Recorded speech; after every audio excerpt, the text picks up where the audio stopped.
The story begins in the African savannah, where a female cheetah is spending some time with her cubs. Suddenly, they hear a predator approaching. Moments later, a lion appears and starts moving toward the cheetah. To protect her cubs, the mother runs away, trying to lure the lion away from them. But despite her incredible speed, she ends up surrounded by lionesses who attack and kill her. A while later, the predators leave, unaware that the cubs are still hiding nearby. Lost in the tall grass, the cubs get separated. One of them keeps walking all night and eventually reaches a road. Just then, a car comes speeding toward him and nearly hits him, but the driver, Peter, manages to swerve in time. When Peter and his son Zan see the small, lonely animal, they decide to rescue it. Soon, they realize that it's a baby cheetah. Peter tells Zan that one day, they will have to release it back into the wild. But Zan has already grown attached to the cub and decides to keep him until he's old enough to survive on his own. The next morning, Peter and Zan take the cub to their farm, where they also care for other stray animals. Zan introduces the cub to his mother, who names him Duma. Slowly, Duma becomes part of their family. Months pass, and Duma grows into a strong and fast cheetah. Peter also teaches Zan to be responsible, how to drive,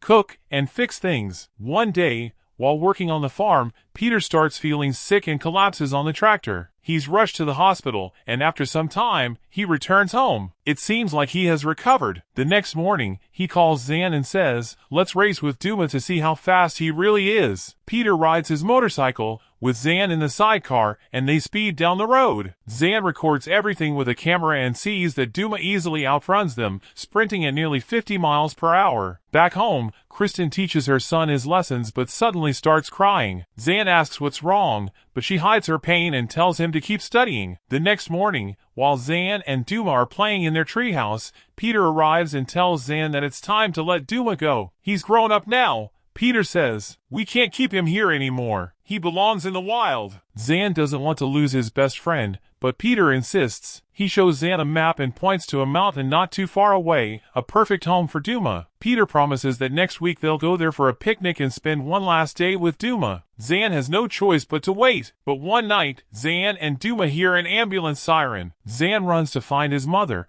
who hugs him tightly and says, "Your father's condition has worsened." Sadly, Peter doesn't survive this time. The next morning, they hold his funeral, and Zan says goodbye to his beloved father for the last time. The following days are the hardest for the family as they try to adjust to their new reality. Kristen then tells her son that they'll have to rent out the farm and move to the city to live with her sister. Without her husband, she can no longer manage everything alone. But Zan refuses to leave Duma behind. He decides to keep him until the wildlife reserve officials come to take him. Eventually, moving day arrives, and the family travels to Aunt Gwen's house. Gwen is shocked to see a cheetah in her home, but Kristen assures her that Duma is completely harmless. The next morning, Kristen drops Zan off at his new school and goes out job hunting. Duma, left alone, gets bored. He starts wandering around the house, eventually jumping onto the dining table, which terrifies Aunt Gwen so much that she runs out of the house, leaving the door open. Duma escapes and runs toward the city, following Zan's scent. Meanwhile, Zan is sitting in class when he suddenly spots Duma outside the window. Before he can react, Duma disappears, and the whole school erupts in chaos as people scream and run in panic. Two policemen with guns rush into the building to see what's happening. Zan starts searching desperately for Duma,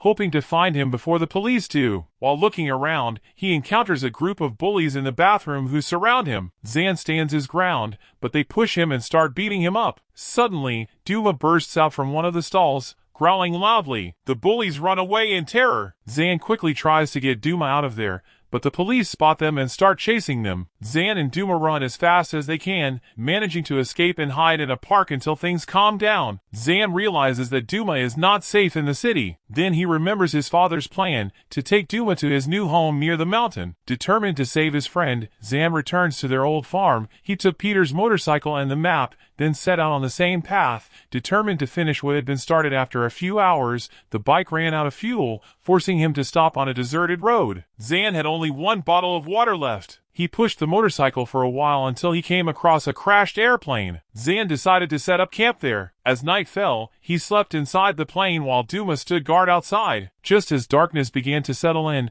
Duma saw a man approaching from a distance. The man had spotted the motorcycle in the desert and was trying to steal it. The noise woke Zan, who shouted, "Who are you?" Duma moved closer, making the man panic. Startled, he pulled out a knife, but Zan said calmly, "Don't be scared. This cheetah is my friend. He won't hurt you." The man introduced himself as Rip and said he was heading south, but Zan corrected him, saying, "This is the west direction." Rip asked for some water in exchange for giving Zan a ride on his motorcycle. Zan agreed, and Rip introduced him to his small pet monkey, Mchaka, whom he had found during his travels. Together, they needed to find a way out of the desert. While searching the plain, Zan discovered a parachute. Seeing it gave him an idea. The next morning, he tied the parachute to a pole and attached it to the motorcycle, like a sail on a ship that catches the wind. Soon, the strong desert winds pulled the bike forward, and they sped across the dry plains. Later, Rip went searching for water and found a patch of ground that looked damp. He believed an underground river might be there. After digging for a while, he managed to get enough water for the rest of their journey, but they still needed food. While searching for something to eat, Zan spotted a large ostrich in the distance. He decided it was time to test Duma's hunting skills. He signaled Duma to go after it. Duma sprinted toward the ostrich, and both disappeared into the bushes. A few minutes later, Zan went to check on them. The ostrich was gone,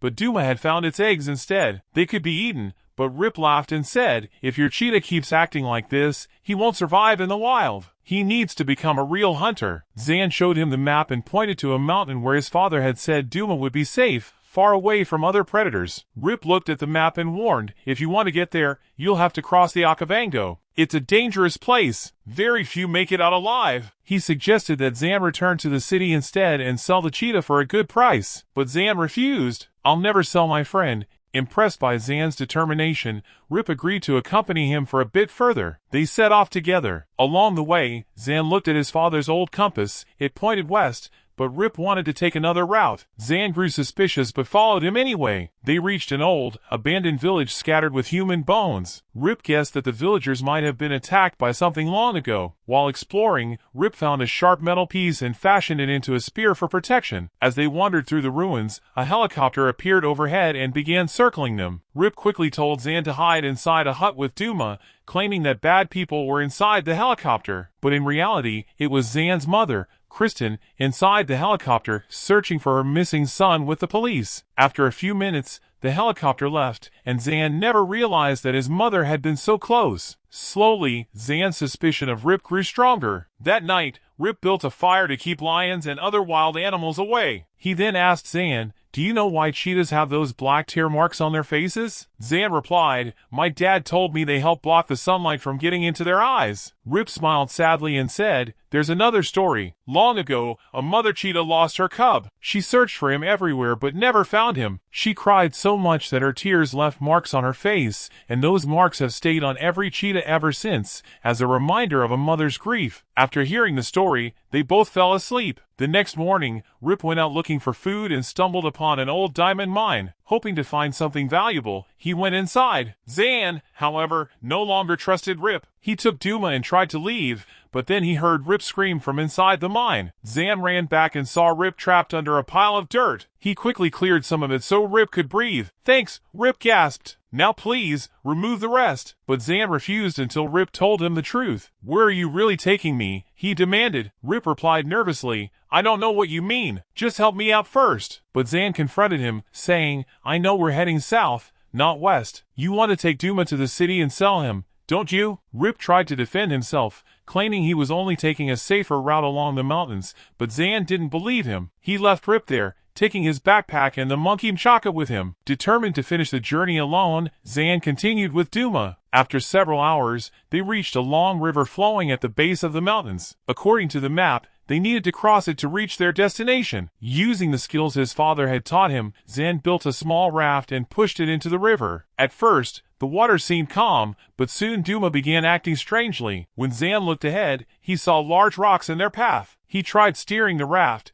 but the strong current overturned it. All three, Zan, Duma, and Mchaka, were thrown into the water, struggling to survive. The situation worsened when a group of crocodiles appeared and attacked. Zan grabbed Rip's spear and fought desperately to protect himself and his friends. Somehow, by sheer luck, they reached the shore safely, escaping the danger. Exhausted, they continued their journey, passing through a huge cornfield. On the other side, Zan spotted a massive herd of African buffalo. Startled by the noise, the buffalo scattered, and Duma instinctively ran after one of them. Zan lost sight of him and chased after, but hours passed with no sign of Duma. As night fell, Zan realized he was in grave danger, alone and vulnerable in the wilderness. Still, he refused to give up and kept searching for his friend. Eventually, he reached a dense forest where he encountered a wild boar. Terrified, he climbed a tree. As he clung to the branches, a poisonous spider crawled onto his face. Zan stayed perfectly still until the boar left. Then he climbed down and resumed his search. Meanwhile, Duma had gotten caught in a hunter's trap deep inside the forest. The cheetah tried desperately to break free,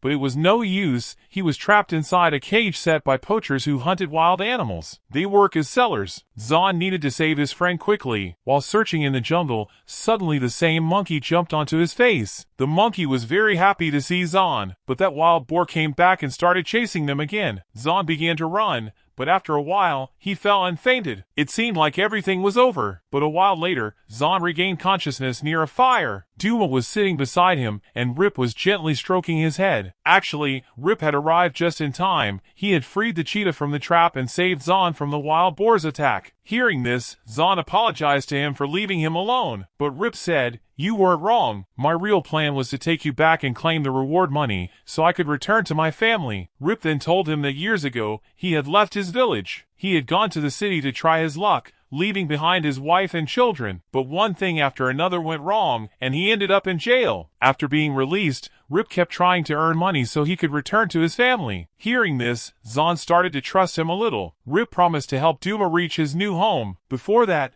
both went out to find food. In the jungle, they saw 2 deer. Zan told Duma to chase them, but the cheetah wasn't yet trained to hunt, so he let the prey go again. They were starving, but couldn't find anything to eat. By evening, they saw a place glowing with light. It was a camping site where some tourists had set up tents. Zan and Rip made a plan. The next morning, Zan went to the tourist group pretending to be bitten by a poisonous snake. The tourists came to help him, but suddenly a snake crawled out from under his shirt. It looked like a black mamba. Panicked, the tourists ran away. In this way, Zan and Rip stole all their food and escaped. After that, they continued their journey by boat through the river. Zan gave Rip his saved-up money as a gift, saying, "This is my fee for your help." Rip was happy and, in return, gave Zan a small diamond he had found in a cave, saying it would be a symbol of their friendship. After crossing the river, they kept walking through the mountains. Along the way, Duma saw a half-eaten deer carcass. Rip warned there might be lions nearby, but Duma still went to eat it. Zan told Duma, "Share the food with us too," but the cheetah growled at him angrily. Zan was shocked. Duma had never done that before. Rip said, "Let him be. He's beginning to adapt to the wild." After eating, they went into a cave to rest. Inside, they saw ancient cave paintings. Rip said his village was nearby and that he used to camp here as a child with his father. But now everything had changed. He said, "One day, this cave and even the people who come here will be forgotten." Hearing that, Zan became thoughtful. He said, "I hate change. After my father's death, everything changed. And when Duma leaves, everything will change again. I don't like it." Rip comforted him, saying, "Change is part of life. It can't be stopped. But not every change is bad. Because of change, you've become strong and brave. And Duma too, he's changing from a pet into a wild cheetah." Duma understood, but saying goodbye to his friend wasn't easy. The next day, they left the cave and crossed a large field. In the distance, Rip saw his old village and took Zan there. But suddenly, a swarm of flies attacked them. To save Zan, Rip took off his coat and covered him completely, while the flies bit Rip all over his body. His body swelled up from the venom, but he didn't move until the swarm passed. Hours later, in the evening, Rip tried to walk again, but his eyes were closing and his hands were trembling. Suddenly, heavy rain began, and wild animals came out in the dark. Rip gathered some grass and told Zan, "Light your lighter so we can stay safe near the fire." Luckily, the fire started, and they were safe from predators. When the rain stopped, Zan decided to go to the village to get help. He told Duma to stay with Rip, but as soon as Zan left the fire, a pack of lions attacked him. Seeing his friend in danger, Duma ran after him, drawing the lions' attention away. With his incredible speed, Duma ran toward a cave and escaped safely from the other side. By then, Zan had reached the village and met an old man. Using gestures, he asked for help to save Rip. Though the old man didn't understand his language, he called some people, and they went with Zan. They found Rip asleep near the fire. When they brought him back, Zan called out to his friend. Just then, Duma heard the call of another cheetah and went to see. The next morning, Zan waited outside the village while the villagers treated Rip. Using their herbal medicine, they It removed all the poison from his body. When Rip regained consciousness, he saw his wife, 2 children, and mother. He broke into tears, apologizing for being gone for so many years. Then he called Zahn and introduced him to his family, who thanked Zahn for saving Rip's life. Zahn was happy that Rip was fine again, but sad that Duma hadn't returned. After some time, he left the village to search for Duma. A little distance away, he saw 2 cheetahs hunting a deer. One of them was Duma, now completely part of the wild. Seeing this, Zahn remembered his father's words, "Let Duma live in his true home." Heartbroken, Zahn turned back, but then, Duma ran toward him and affectionately rubbed against him, just like old times. Zahn lovingly said goodbye, whispering, "I'll never forget you." Rip watched the 2 friends part ways and called Zahn over. Tears filled the boy's eyes. A few days later, we see Kristen working on her farm, hoping her son would return. And then, Zahn really did come back, riding his father's motorcycle, wearing the tribal clothes of Rip's people. His new friend, the monkey Matcha, was with him. Seeing her son, Kristen ran to him and hugged him tightly. Zahn promised, "I'll never leave you alone again." They started their life anew. Things weren't the same as before, but Zahn said, "I'm responsible now. I'll take care of everything Dad used to do." Meanwhile, Duma was living happily as part of the wild. If you liked the video, don't forget to like and subscribe to the channel.